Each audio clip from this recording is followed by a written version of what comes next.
Hemmeňde salam. Meniň adym Mehri, men haçanan karantinde oturup içim atıp ahir YouTube kanalı açaydım. Men YouTube kanalıma hoş geldiniz. Şu benim birinci videom olur.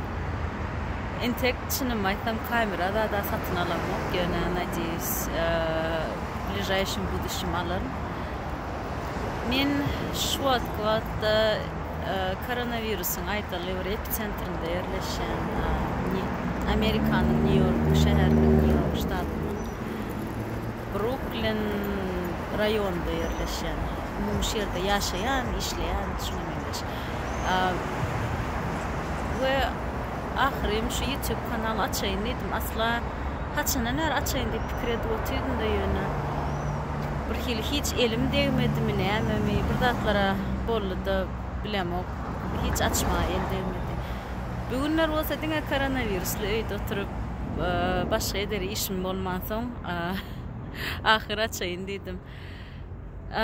Näçe günne öyle oturup şu günne daşarıya çıkıp duruşum, hava gülýäli, görüşüňi diýäli. Adamlar daşarda aylanıp börler. Her kim yüzünde maska var. Meniň asla yüzümde maska var. Как бы yanımda maska var. Yöne bugün kän bir hiliye yesim gelmedi. Biradırak bilemok. Bir sveji hova alasym geldi. Adamlaryň bolmadyk yerlerine biradırak aylanasym geldi. Umum adam känimde şeylerek şonýaly birad özüm tanıştıraýyn dedim. Başga näme? Türkmenistan'dan bu yerik bir neçe yıldan ön geldim ete kakby uzun istoriya neçe wagtda gelenmi eyle onu belki gelecekki videolarda da atlarda görüňerin. Häzirlikçe bolsa Amerikada bolup geçen atlar barada görüňeresim melya Amerikada yaşayış nähil eyle soramyz bolsa jogap berip bilerdim. Kommentariyada ýazyp bilersiňiz näme soramyz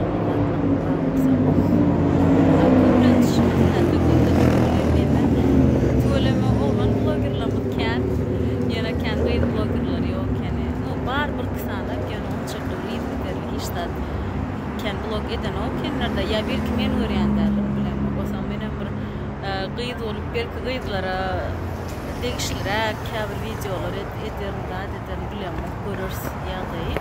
Yani umumi şu Türkmenlerimiz bilen ödeyitleşlerinde Amerika'daki bolan yaşap gören durmuşum bu arada paylaşmak isteyen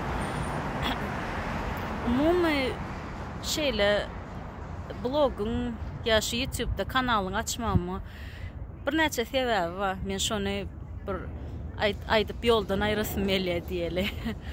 Birinjilik gülene men öz как бы Türkmenlerimize, ildeşlerimize daşary ýurtny Türkmenistan'a bolsun ya başga ýurtlarda bolsun ya Amerikan içinde bolsun umumy bir gerekli informasiýa zat beresim gelýär, paýlaşasym gelýär. Öz şu yerde yaşap öwrenen datlamy öwredesim gelýär.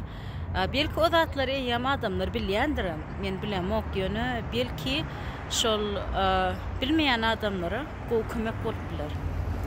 Şoň üçin şo bir sebäbin biri. İkinci sebäp men türkmen dilini ýatdan çykarmajak bolýar. Şol sebäp bilen biri. Köplençe özüm şeýle nemede ýagdaýda tapdym da öz türkmenlerimden öz bir gatnaşýan tanışlarym ýeneler bilenem ingilisçe gürleşäýäs. Bir hili bir öwrenşeň soň ýöne şu ingilisçe çekilip durda. Şu Türkiýede ýaşaýan türkmenleriň türkçe gürleşýäri biri bilen has bir hili aňsat bolar ingilisçe. O zaman Türkmençe demdiňe şu öýdäkiler Türkmenistandakylar gürleşýär şeýdibim kän onçakly praktika bolanok. Şu sebäpden YouTube kanaly açdym. Belki hemişe şöýlerek türkmençe gürlesem, käbir sözleri ýatdan çykaran bolsam, Google Translate we Hudaýa şükür Google'a mahir biziň dilimizi goşdy. Google Translate şu terjime приложениýadan men belki täze sözler türkmen söz öwrenirim bilemok ýa ýatdan çykan türkmen söz ýatlaryň we şoňa meňdeşdatlar.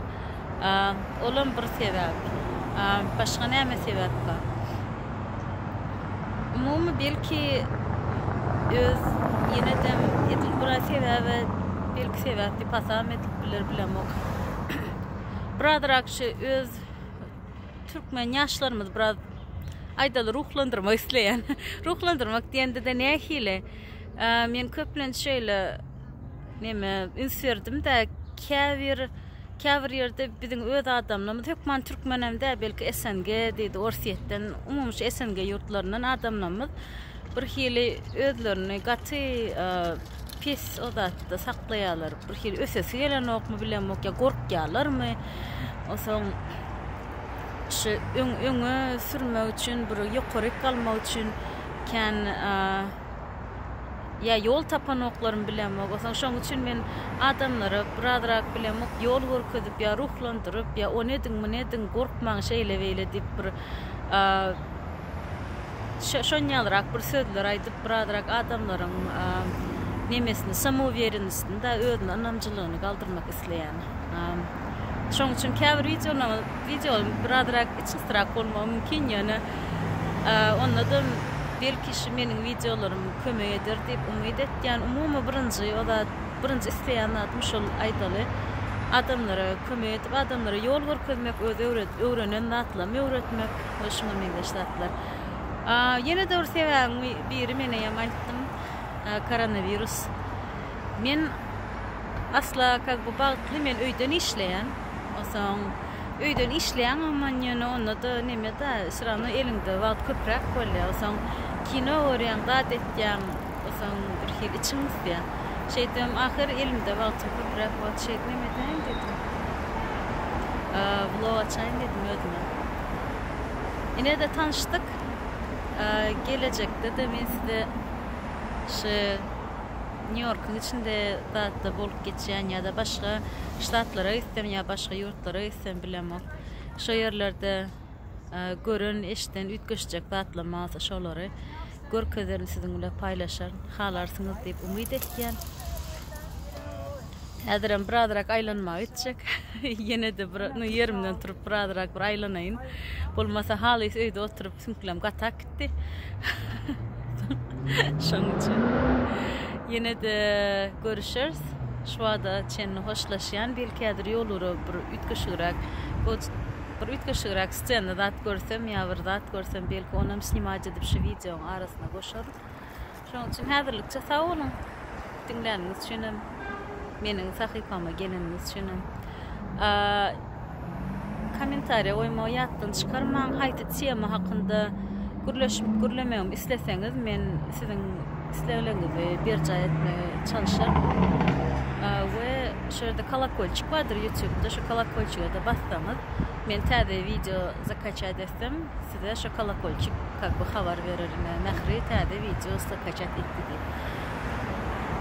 Hemmeňize sağlyk dileýän, sebäbi häzirki wagtda sağlyk iň bir wajyp zat.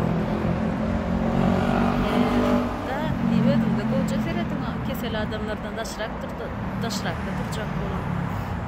Ýene de görüşeriz. Sağ olun.